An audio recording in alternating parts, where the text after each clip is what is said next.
Star Wars Episode 1, The Phantom Menace, stars Liam Neeson, Ewan McGregor, Natalie Portman, and is directed and written by George Lucas, the man who wrote and directed the original Star Wars back in 1977.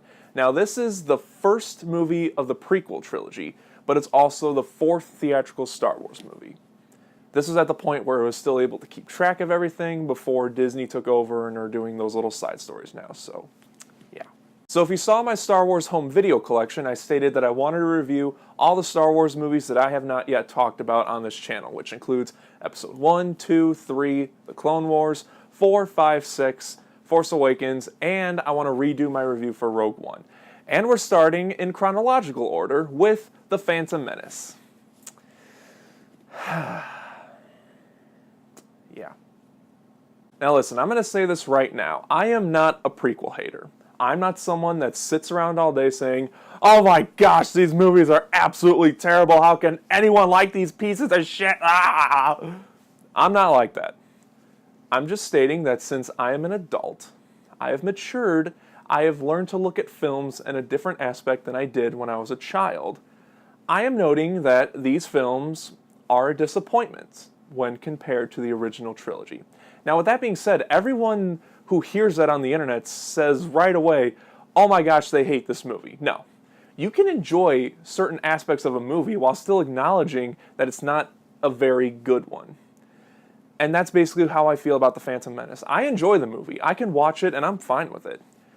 Just looking at it, I'm acknowledging that it's not a very good movie. And just because it's Star Wars doesn't automatically mean it's a great movie.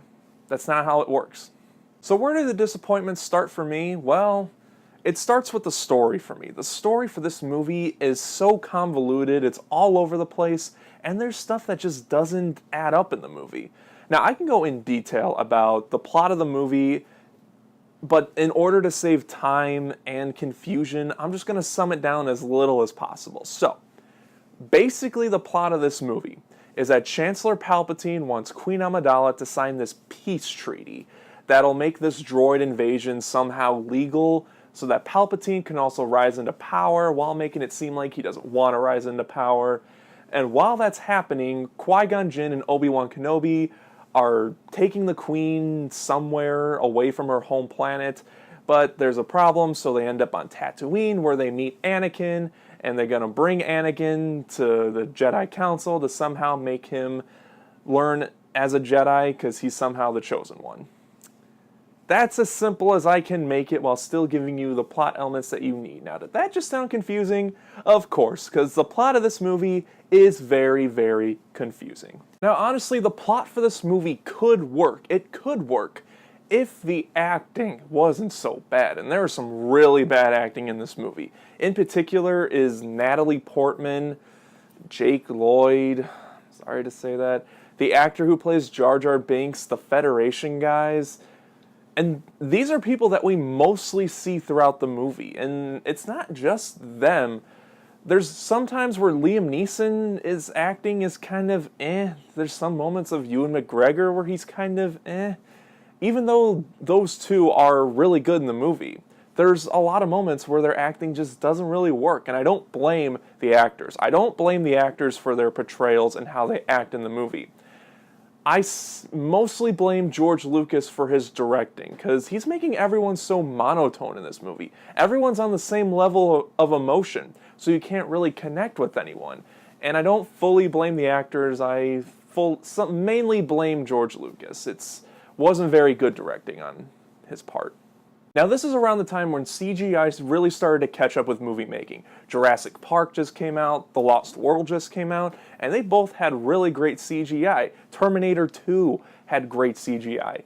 And they made the decision to only make a few sets around these actors and have the rest be blue screen and green screen. And that was a bad idea, and it really, really shows all these years later. I'm sure at its time in 1999 they looked fine, but nowadays when you watch it, it's like someone just cut. It's like when you make a collage and you use a background, let's say you use a forest background, and you take something random, I don't know, a slot machine. You cut out a slot machine and you just stick it onto the trees. That's what some of the CGI looks like in this movie. It's going to look out of place. The slot machine is not going to blend in well with the forest. And a lot of the CGI is like that. It looks like it doesn't blend in. So, unfortunately, the CGI nowadays just doesn't look up to par. I'm sure, like I said, I'm sure it looked fine in 1999, but right now when you watch it today, it looks really bad and noticeable. So how does the action hold up for this movie? Because something that Star Wars the original trilogy was known for is having some really good and really impressive action scenes.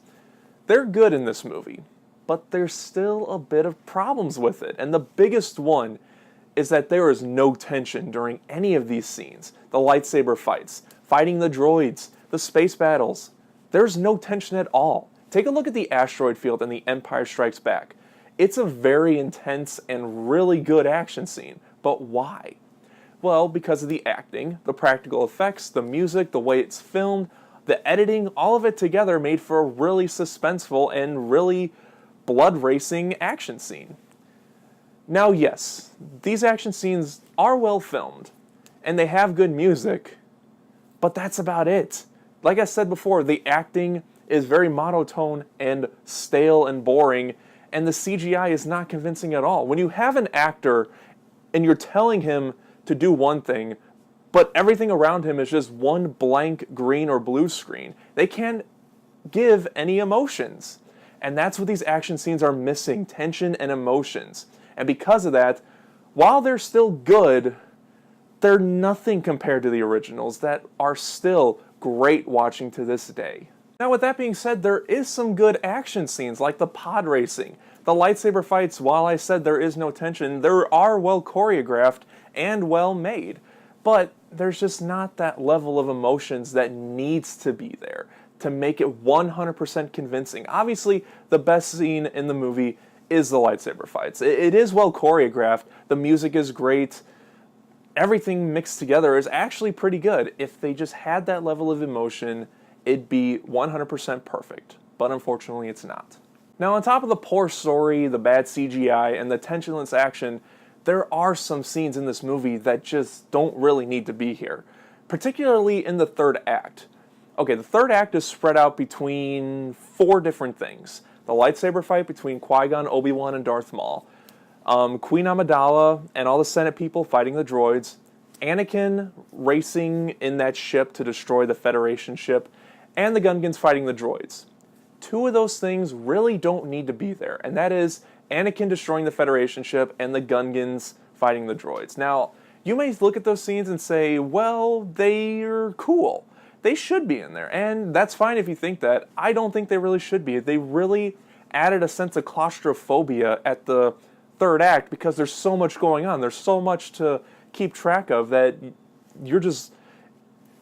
Sit someone in a chair, in a spinning chair like this. Spin them around for hours and try to get them to walk straight. They can't because not only are they dizzy, but they're trying to walk a straight line. That's sort of... That was a weird analogy, but that's sort of what the third act feels in The Phantom Menace. You're dizzy and you're trying to keep track of everything, but there's so much going on that it just makes you dizzy. That's a weird analogy, but you know what? I'm going to leave that in. I kind of like it. And of course, George Lucas decided to make some things really confusing. The biggest one is midichlorians. Now, if you remember the original trilogy, what did Obi-Wan and Yoda describe the Force as? It gives the Jedi its power. It's the energy surrounding us that binds the galaxy together, right? Nope. In The Phantom Menace, the Force is just these little organisms, microorganisms, whatever they are, that live inside you, and if you listen to them, you can use the Force. Now, some people say that this adds pretty cool stuff to The Phantom Menace and to the Star Wars lore in general. I see it as just something that's just thrown in there just to make everything explained to everyone. It's bad. It's lazy. I don't like it. I never did like it, and I never will like it. It's pointless to me. I don't like the fact that midichlorians were added to the Force, and thankfully, so far, that the Disney movies have not explained it yet. Thank God for that, because I really don't like the fact that midichlorians were added to this. Star Wars Episode 1, The Phantom Menace, is a very disappointing movie. There's no doubt about it. But with that being said, you could watch this movie and be entertained by it. There are some entertaining stuff in the movie, it's just overall there's so much stuff that's not good about it. And you actually go look at the reviews from 1999. People loved this movie. And now look at critics nowadays on this movie. There's people that hate this movie. And I blame that on blind anticipation, because people were so excited to see this movie because it's a new Star Wars movie. Oh my gosh, I can't wait to see it. And then people are so in denial about how boring and politically boring this movie was that they allowed themselves to accept it because it's a Star Wars movie. And that's what's wrong, especially nowadays. People are blind anticipating all sorts of stuff. And you look at the reviews now and you look at the reviews then, they're completely different. Because now we've had time for the movie to settle in, and in the end, it's a very disappointing movie. At least in my opinion, it is. I'm going to give Star Wars Episode 1, The Phantom Menace, 2.5 stars. Now, I know I really laid into the negatives in this movie, but truthfully, I'm very middle of the road with this movie. There's a lot that I don't like, but overall, the movie does keep me entertained when I do decide to watch it. And for that, it kind of balances out for me, so 2.5 stars seems about right for this movie.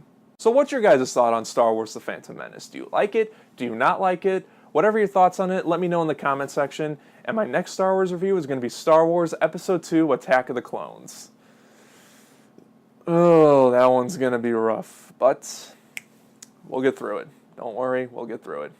And as always, thank you so much for watching. If you like this video, then hit the like button. If you're not subscribed, then click right here. And I'll see you guys next time.